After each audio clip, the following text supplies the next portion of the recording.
चलो ठीक है। सो नेक्स्ट टॉपिक हमारा जो है बेटा दैट इज कैपेसिटर। कैपेसिटर क्या होता है? कैपेसिटर कभी किसी ने देखा कैपेसिटर क्या होता है? किसी को पता है कैपेसिटर क्या होता है? What do you mean by capacitor? Capacitor और इसका प्रिंसिपल, सिद्धांत के बारे में बात करेंगे। थोड़ा सा थियोरेटिकल क्वेश्चन है और अंडरस्टैंड करने वाला क्वेश्चन है, ठीक है। बाकी इसका जो भी डेरिवेशन वगैरह है वो हम नेक्स्ट लेक्चर में करेंगे। कैपेसिटर एंड या कैपेसिटेंस, इसको भी ऐसे लिख देते हैं, capacitance and its principal.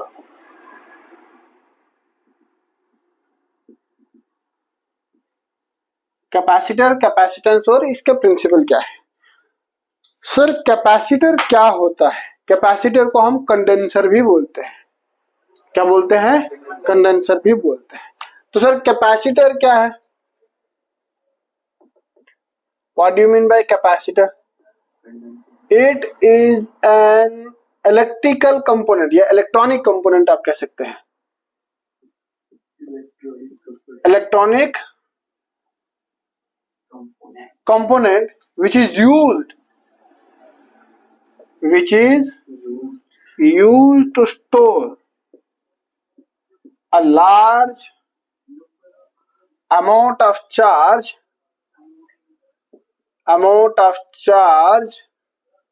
in small space. It is also known as condenser. इसको हम कंडेंसर भी बोलते हैं, ठीक है भैया। अच्छा इसका सिंबल क्या है कैपेसिटर का एक सर्किट में?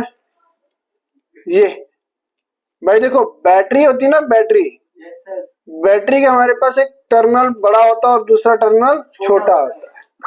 बड़ा टर्मिनल पॉजिटिव और छोटा टर्मिनल नेगेटिव है ना, लेकिन कैपेसिटर में दोनों टर्मिनल्स बराबर होते हैं, ठीक है। कैपेसिटर काम कैसे करता है ये तो हम आगे पढ़ने वाले हैं। और ये है बेटा इलेक्ट्रोलिटिक कैपेसिटर, एक डंडा सीधा, ये वाला सीधा और एक कर्व्ड, ये हो गया इलेक्ट्रोलिटिक कैपेसिटर। एक और है हमारे पास ये, और इसको ये वेरिएबल कैपेसिटर, वेरिएबल कैपेसिटर, ठीक है। अब हमारे पास कैपेसिटेंस की अगर हम बात करें तो कैपेसिटेंस क्या है? कैपेसिटेंस है एबिलिटी ऑफ अ कैपेसिटर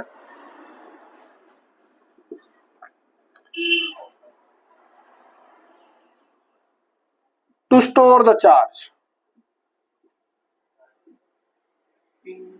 उदाहरण के तौर पर मान के चलो कि पवन और ऋतिक दोनों हाइट वेट सब कुछ बराबर है इनका, ठीक है। पवन है और ऋतिक है, दोनों का हाइट भी बराबर है, वेट भी बराबर है, स्ट्रक्चर भी बराबर है, सब कुछ बराबर है। लेकिन भैया पवन खाता है 12 तो बहुत ज्यादा हो गया भाई, मानकर चलो कि 6 फुलके खाता है, 6 चपाती, और ऋतिक जो है वो खाता है 2। तो ये किस चीज पर डिपेंड करेगा? इनकी कैपेसिटी पर। किस चीज पर? एबिलिटी पर, कैपेसिटी पर। तो एक कैपेसिटर जो हमारे पास है वो कितना चार्ज स्टोर करेगा वो डिपेंड करेगा उसकी कैपेसिटी पर, और उसी एबिलिटी को हम कहते हैं कैपेसिटेंस। क्या कहते हैं? Capacitance. Ability of a capacitor to store the charge is known as capacitance, ठीक है। इसको हम रिप्रेजेंट करते हैं C से, और mathematically is given by C is equal to Q upon V। C is equals to Q upon, what is Q? Q is the amount of charge. What is V? V is the potential difference supplied across the ends of the capacitor, ठीक है। अच्छा भैया ये equation भी बहुत ज्यादा important है, definition of capacitance. देखो कैपेसिटर और कैपेसिटेंस में क्या फर्क है? कैपेसिटर और कैपेसिटेंस में फर्क क्लियर हुआ? कैपेसिटर क्या है? एक डिवाइस है, एक इलेक्ट्रॉनिकल कंपोनेंट है। और कैपेसिटेंस क्या है? कैपेसिटेंस है सर उसकी एबिलिटी, उसकी एबिलिटी। क्लियर है? अच्छा, कैपेसिटेंस का अगर यूनिट की बात की जाए तो एक कैपेसिटेंस का यूनिट होता है फैरेड, फैरेड, ठीक है। And 1 farad is equal to 1 coulomb upon 1 volt, 1 coulomb upon 1 volt. तो भैया 1 फैरेड कैपेसिटर कब कहा जाएगा? एक कैपेसिटर की कैपेसिटी को 1 फैरेड कब कहा जाएगा? एक कैपेसिटर की कैपेसिटी को 1 फैरेड कब कहा जाएगा? सर अगर मैं एक कैपेसिटर को कनेक्ट करता हूं किसके साथ? 1 वोल्ट बैटरी के साथ। किसके साथ? 1 वोल्ट। और वो कितना चार्ज स्टोर करता है? 1 कूलम। तब जाकर उसको कहा जाएगा कि भाई उसकी कैपेसिटी कितनी है? 1 फैरेड के बराबर है। ठीक है। When a capacitor store 1 coulomb charge across 1 volt potential, ठीक है, उस वक्त इसको हम क्या कहते हैं? 1 फैरेड कहते हैं। भैया इसके हमारे पास छोटे यूनिट भी है, 1 micro coulomb, sorry 1 micro farad है, 1 nano farad, 1 pico farad. 1 micro farad कितना होता है? 10⁻⁻6 farad. Nano farad 10⁻⁻9 farad. Pico farad 10⁻⁻12 farad. इसको भैया 1 माइक्रो फैरेड भी कहा जाता है। माइक्रो हो गया 10⁻⁻6 और 10⁻⁻6 that will be 10⁻⁻12। So this is the capacitor and capacitance. ये हमारे पास क्या है? कैपेसिटर और कैपेसिटेंस। हाँ बोलो, बोल बोल, अरे बोलना यार। ठीक है, तो भाई 1 माइक्रो फैरेड भी क्या है? यूनिट है। किसका? कैपेसिटेंस का। नैनो फैरेड भी यूनिट है और पिको फैरेड भी यूनिट है। ठीक है भैया, चलो अब आगे बढ़ते हैं कैपेसिटेंस के सिद्धांत पर कि सर ये कैसे चार्ज स्टोर करता है। कैपेसिटर कैसे चार्ज स्टोर करता है? चलो भाई करते हैं। देसी एग्जांपल से समझो क्या अंग्रेजी से? देसी से। हाँ चलो ठीक है। देखो भैया, मेरे पास एक क्लासरूम है, मानकर चलो कि मेरे पास यही रूम है। अब इस रूम में मैं क्या कर रहा हूं? मैंने आज बच्चों को बोला बेटा आज आपकी क्लास होगी और आपको टाइम से आना है, लेकिन क्लास के लिए कोई भी टाइम से नहीं आएगा। ठीक है, इस क्लास में कितने बच्चे आ जाएंगे? मतलब मानकर चलो कि 5-6 बच्चे आ जाएंगे। कितने? 5-6 बच्चे आ जाएंगे। मैंने देखा क्लास का रिस्पांस कम है, तो मैंने कल क्या कहा? बेटा कल हम पिक्चर लगाएंगे क्लास में। कल हम क्या करेंगे? पिक्चर लगाएंगे क्लास में। तो बच्चे भैया अगले दिन तो थोड़े ज्यादा बढ़ गए। ठीक है, अगले दिन 2 रोज बन गई। अब पिक्चर तो हर कोई देखता है घर पे, है ना? तो घर पे देखो या क्लासरूम में देखो, कोई उतना ज्यादा डिफरेंस तो है ही नहीं।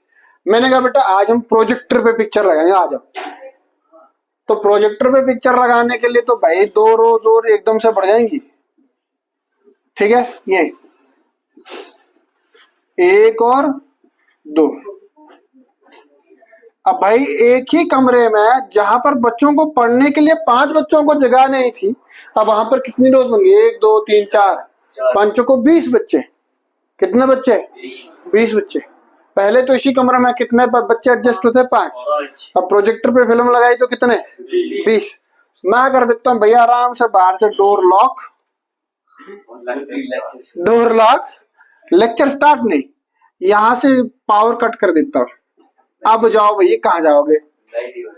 सबके सब बच्चे अंदर स्टोर हो। ऐसे ही ठगा जाता। बच्चों को क्या हो गया? ठग दिया ना बच्चों को। ऐसे ही ठगा जाता है किसको? चार्ज को। चार्ज के साथ भी ऐसा ही होता है, उसको वो भी बेचारा आता जाता बाद में उसका भी डोर लॉक और खत्म कहानी। ठीक है, अब देखो क्या होता है। हमारे पास एक कैपेसिटर जो है ना 2 प्लेट्स का बना होता है। मानकर चले कि सर ये प्लेट ए है। अब इस प्लेट को मैं पोटेंशियल के साथ मतलब बैटरी के साथ कनेक्ट कर देता हूं।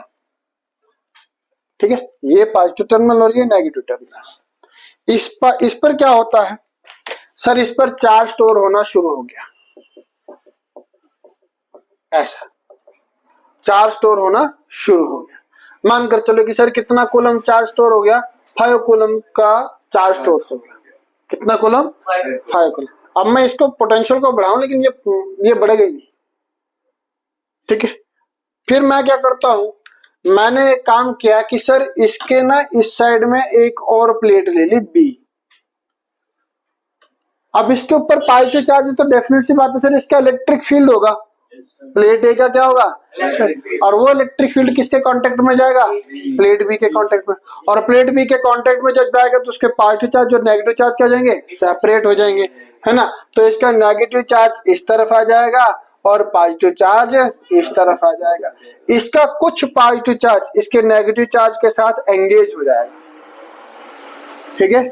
और जब इसका पॉजिटिव चार्ज इसके साथ एंगेज हो गया तो इसके ऊपर थोड़ी सी कैपेसिटी और बढ़ जाएगी। तो मानकर चलो कि हम थोड़ा सा चार्ज इसको और दे देते हैं और इसकी चार्ज कैपेसिटी कितनी होगी सर? 7 कूलम होगी। कितनी होगी? 7 कूलम होगी। अब इसके ऊपर चार्ज बढ़ा सकते हैं? नहीं बढ़ा सकते, लेकिन मैं क्या कर देता हूं, प्लेट बी को मैं कर देता हूं सर ग्राउंड। क्या कर देता हूं? प्लेट बी को कर दिया ग्राउंड। अब ग्राउंड जो है वो नेगेटिव चार्ज है, अर्थ में ना बहुत ज्यादा tremendous amount of negative charge है। तो ये पॉजिटिव चार्ज सारा का सारा कहाँ चला जाएगा? ग्राउंड में चला जाएगा। और प्लेट बी पर कौन सा चार्ज आ जाएगा बच्चे? नेगेटिव चार्ज आ जाएगा। ऐसा नेगेटिव चार्ज, पॉजिटिव चार्ज तो खत्म हो जाएगा, नेगेटिव चार्ज आएगा। और जितना ज्यादा नेगेटिव चार्ज प्लेट बी पर होगा उतना ज्यादा पॉजिटिव चार्ज इसका प्लेट बी के साथ एंगेज हो जाएगा और इसकी कैपेसिटी उतनी ज्यादा बढ़ती चली जाएगी। तो भाई मान के चलो कि अब इसकी कैपेसिटी होगी 12 कूलम तक। अब भैया अब अगर मैं प्लेट बी को हटा दूं तो ये 12 का 12 कूलम वापस चला जाएगा। अगर मैंने यहाँ पर क्या कर दिया, डोर को लॉक नहीं किया और प्रोजेक्टर को ऑफ कर दिया तो सारे के सारे बच्चे बाहर निकल जाएंगे, होगा कि नहीं? मैंने मैक्सिमम बच्चों को भर दिया यहाँ पर और यहाँ पर मैक्सिमम चार्ज को भर दिया। अगर मैं डोर को लॉक नहीं करूंगा, पहले ही प्रोजेक्टर को ऑफ कर दूंगा तो ये सारा का सारा बच्चे जो है वो कहाँ जाएंगे? बाहर निकल जाएंगे। यहाँ पर मैंने इस पर मैक्सिमम चार्ज स्टोर कर दिया है। अब अगर मैं पहले इसको डिस्कनेक्ट नहीं करूंगा, ठीक है, पहले मैं इसको डिस्कनेक्ट कर दिया, इसकी कंडक्टिविटी खत्म। अब मैं इसको चाहे बंद करूं चाहे ना करूं, चाहे प्लेट बी को हटा दूं या ना हटाऊं, ये चार्ज तो इसी के ऊपर रहने वाला है ना। तो this is how we can store a large amount of charge on a small space, ठीक है। अब मैंने इनको बच्चों को यहाँ अंदर भर दिया है भैया। अब मैं इसको लॉक करूं, फिर मैं प्रोजेक्टर ऑफ करूं ना करूं, अब बच्चे बाहर निकल पाएंगे? नहीं निकल पाएंगे, ठीक है। सो यहाँ पर हमने छोटी सी जगह पर बहुत सारे बच्चों को भर दिया, यहाँ पर हमने छोटी सी जगह पर बहुत सारे चार्ज को भर दिया। ऐसे ही एक कैपेसिटर का मतलब चार्ज कैपेसिटर के ऊपर छोड़ दिया जाता है। तो यहाँ पर ध्यान देना कि भाई एक कैपेसिटर की कितनी प्लेट्स होती है, कितनी साइड्स होती है? एक पॉजिटिव और एक नेगेटिव, 2 होती है। कैपेसिटर हमारे पास अलग अलग शेप के बने होते हैं और आपके पास जो जनरली कैपेसिटर आते हैं वो सिलेंड्रिकल शेप के आते हैं, ठीक है। जो भी आपके इलेक्ट्रॉनिक सर्किट में होते हैं ना कैपेसिटर, वो हमारे पास जनरली सिलेंड्रिकल शेप में होता है, क्योंकि जनरली सिलेंड्रिकल शेप में क्या है कि मैक्सिमम इलेक्ट्रिक फील्ड जो है एंगेज हो जाता है, ठीक है। Maximum electric field engage. This is how we can store a large amount of charge in a small space, और इसी को हम कहते हैं प्रिंसिपल ऑफ कैपेसिटेंस, कैपेसिटेंस, ठीक है भैया। अच्छा, एक और छोटा सा क्वेश्चन है। अगर हमें पता है कि भैया एक छोटे से स्फेरिकल का, एक छोटे से स्फेयर का कैपेसिटेंस कितना होगा। एक मेरे पास ये स्फेयर है, मानकर चलो कि सर ये मेरे पास एक स्फेयर है, इस स्फीयर का कैपेसिटेंस वैल्यू कितना होगा, सी का वैल्यू कितना होगा, कितना चार्जेस स्टोर कर सकता है। सपोज दैट ये मेरे पास एक स्फीयर है और इस पर हमें चार्ज को स्टोर करना है, कितना चार्ज स्टोर कर सकता है। तो भाई देखिए, इसके ऊपर हमने चार्ज डाल दिया, पॉजिटिव चार्ज डाला या नेगेटिव चार्ज डाला, कोई भी चार्ज डाला, लेकिन कैपेसिटर के ऊपर पॉजिटिव चार्ज ही डालेगा, क्योंकि हमारे पास जो वो है ना प्लेट बी, उसको हम क्या करते हैं? ग्राउंड करते हैं। क्या करते हैं? ग्राउंड। अब भाई देखो, इसका सेंटर हमारे पास यहाँ पर है, suppose that this is the centre, और इसका रेडियस कितना है भाई, यहाँ से r है, रेडियस कितना है, r है। हमने पढ़ा था, किसमें पढ़ा था, हमने पढ़ा था एप्लीकेशन ऑफ गॉसेस लॉ, कि एक स्फेरिकल, एक हॉलो स्फीयर जो हमारे पास है, एक सॉलिड स्फीयर जो हमारे पास है, उसके ऊपर अगर हम चार्ज डालते हैं तो उसके आउटसाइड में इलेक्ट्रिक फील्ड कितना होता है, इनसाइड में इलेक्ट्रिक फील्ड कितना होता है, on the surface of electric field कितना होता है। जहां पर हमने ये कंक्लूड किया था कि एक स्फीयर जो है वो एक पॉइंट चार्ज की तरह बिहेव करेगा। तो भाई अगर हमारे पास ये स्फीयर है और ये कैसे बिहेव कर रहा है, एज ए पॉइंट चार्ज की तरह बिहेव कर रहा है, तो भाई इसका भी पोटेंशियल कितने होने वाला बेटा, 1/4 पाई एप्सिलॉन नॉट क्यू बटे में आर, क्यू बटे में। और हमने अभी पढ़ा sir as capacitance is equal to Q upon V, therefore capacitance of this sphere कितना हो जाएगा, तो C will become equal to V का वैल्यू डाल दो बेटा, क्यू बटे में 1/4 पाई एप्सिलॉन नॉट क्यू बटे में R। तो इसको उल्टा कर दो, C is equal to 4 pi epsilon naught R बटे में Q into Q, Q Q खत्म, C is equal to 4 pi epsilon naught R। तो क्या भैया आप कैपेसिटेंस ऑफ अर्थ निकाल सकते हैं, सी ऑफ अर्थ निकाल सकते हैं, निकाल लेना सी ऑफ अर्थ। मैं लिख देता हूं, आर का वैल्यू कितना, 6400 kilometre approx radius of earth. Epsilon not का वैल्यू भी, एप्सिलॉन नॉट का वैल्यू है 8.85 इंटू 10⁻⁻12, ठीक है, ओके। उसके बाद पाई का वैल्यू कितना बच्चे, 22/7 आर 3.14, ठीक है, और 4 तो एज इट इज। कैपेसिटेंस का वैल्यू निकाल दे, ठीक है। काफी आज के लिए इतना, दैट्स ऑल फॉर टुडे। अपना ध्यान रखिए, मस्त रहिए। जय हिंद, जय भारत, जय महाराष्ट्र, है ना, खुश रहिए।